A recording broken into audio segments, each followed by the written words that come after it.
Good morning, everyone. Our first speaker today is a storyteller named Andrea Johnston. Ms. Johnston comes from a line of storytellers. Her parents, grandparents, and great-grandparents were all artists and musicians and teachers. So of course she is quite passionate about the power that a story holds.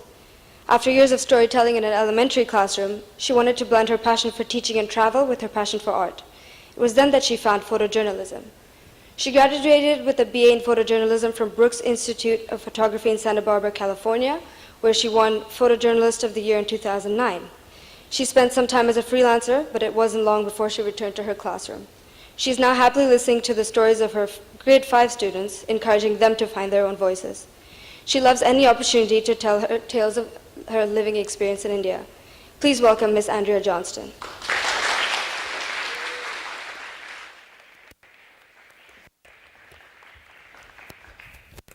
Good morning. If you could tell your life story with only 5 photographs, which 5 would you choose? Think about that for a minute. You have 5 images that encapsulate the story of who you are. This is me and my mom. I love the bikini. But she's clearly telling me a story that I'm interested in and I want to see more. So if you were to choose your 5 images, what would they be? Would they be the masks that you wear, how you present yourself to other people? Or maybe the history of your culture? Or how about this one? His eyes speak with compassion and excitement, but he's blocking his thoughts and he's blocking his speech. What's he hiding from? Or would you tell your story through promises, like promises of eternal nirvana? Or the promise of prosperity? Or how about the promise of being closer to God, Amritsar? Or how about the promise of a new life? This photograph was taken at Ellis Island in New York. And Ellis Island, as many of you know, is the passageway from Europe into the New World, where many thousands and thousands of immigrants wanted to make a new start, and they had to pass through this very building. This photograph was taken 2 weeks before I moved to India.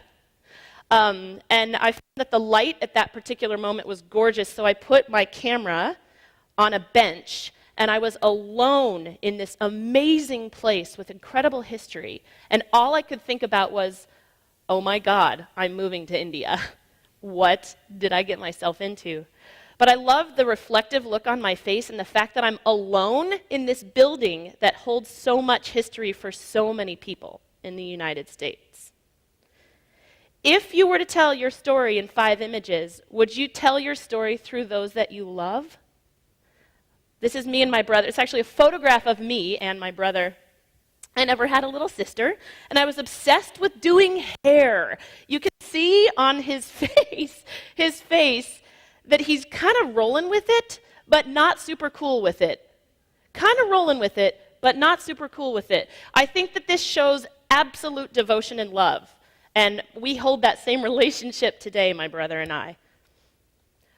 Would you choose to include your vows as a new husband about to take a new wife?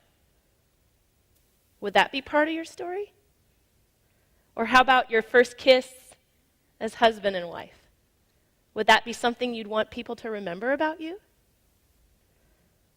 How about those defining moments, like you are the kid who gets to climb up on top of that pyramid of people and hit that yogurt pot until it spills over you and you win a prize?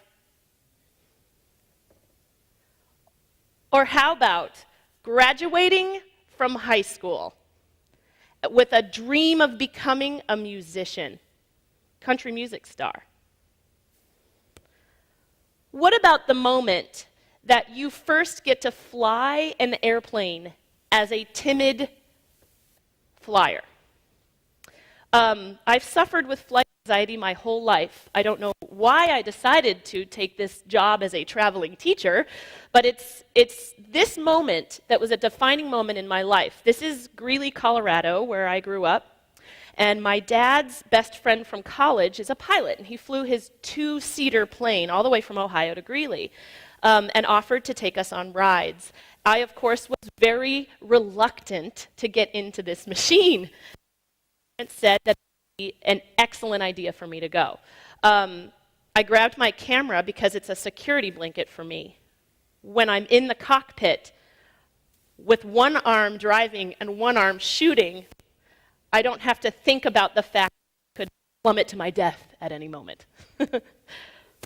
It was a big moment because it was the moment when I realized that I was in charge of my fear, and I got to choose whether or not to panic. And while that seems like something that is a pretty standard choice for most people, if you're crippled with anxiety about flying, it's huge. This is the moment that I credit with me being able to be an international teacher who flies all over the world. I know that I have that control. If you were to tell your story with 5 images, would you tell the parts that you'd rather forget? Would you include those? Like contracting typhoid fever and being put into a hospital thousands of miles away from your mom? Or what about having to tell a group of college students again and again how your family was ripped from you in Tibet and how you were put into a backpack and taken across the Himalayas to sanctuary in India, where behind you are pictures of your people and the struggle that they have? Would you include that as part of your story?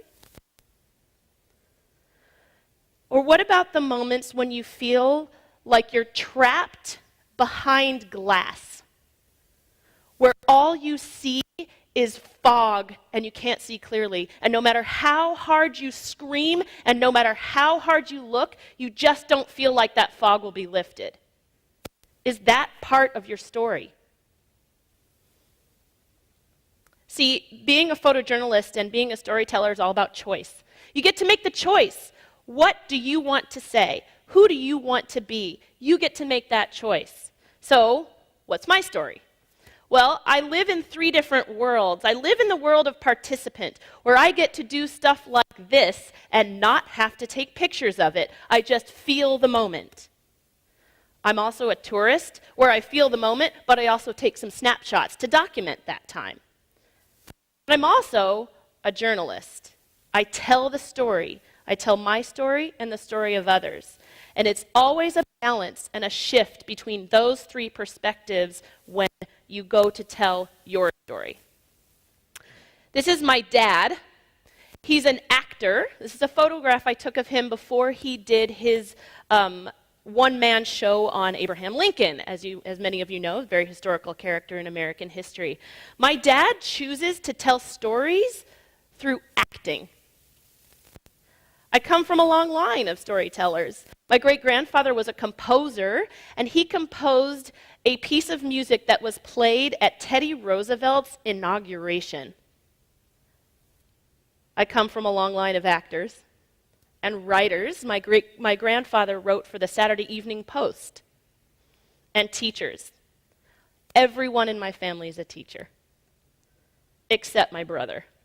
He tells his stories through music. And I asked him, Kevin, if you were to choose 5 songs that really show you, what 5 songs would they be? It's all about choice. This is a moment, and this is my favorite picture of my brother and I when we were little. We used to play make-believe all the time. And his story about this photograph and my story about this photograph are totally different stories. So I'm going to tell you my story as the participant.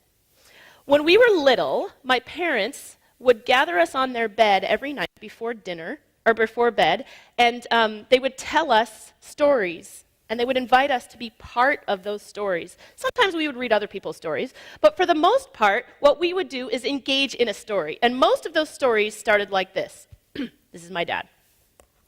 Once upon a time, in the kingdom of Johnston, King Nolert the Wonderful and his wife, Queen Linda the Lovely, were surveying their kingdom when their two beautiful, boisterous children, Princess Andrea the Amazing and Prince Kevin the Curious, ambled into their room. Prince Kevin said, and that's when my brother at 2 years old would fill in some brilliant insight, which made Princess Andrea respond, and then I would respond accordingly, and the story would go on and on and on like that until we were either too tired and had to go to bed, or the story ended. I credit that moment and those moments in my history with my passion for storytelling and with my ability to engage people in telling their own story. It was a pivotal moment for me as a participant in my own life. I'm going to reiterate, storytelling is all about choice. What do you choose to include? This is a picture that some of you might relate to. This is my family as we were spreading my grandfather's ashes. My brother asked me why I was shooting that event. He was actually quite angry with me. He got really mad. Why are you shooting this? Why won't you just feel? And I told him I'm shooting it because I can't feel. I haven't accepted this as reality. And so my journalistic instincts kicked in. Make a picture, Andrea. Capture the moment, Andrea. Make a picture. I don't have to feel it. It's an important part of my family history. My grandfather was the first person that I knew personally who passed away. And I couldn't feel it. So what I like about this picture and what I like about my choice for not feeling at that moment is that every time I look at it, I see the devotion and love that my family has for each other. This time of grieving in our history is part of us. It makes us who we are, and I made the choice to document that. My brother's still not happy with me that I did, but I'm glad that I did. My grandmother and my mom. What do you see? I don't see anger, I don't see hatred. I see love, compassion, and that's what I see. It's all about choice. It's all about what you choose to show. First time I came to India, I was teaching at the University of Arkansas, and I was teaching college kids how to take documentary pictures and film of Tibetans living in exile. So my first taste of India was this. This is in Karnataka, at the Drepung Losling Monastery in Karnataka. And this was the first night, my first night in India. And this is what I thought India was. And it was at that moment for me. Organized rows of people chanting and swaying together at night, singing their praises. It was incredible. It had this energy and this pulse, but it was calm.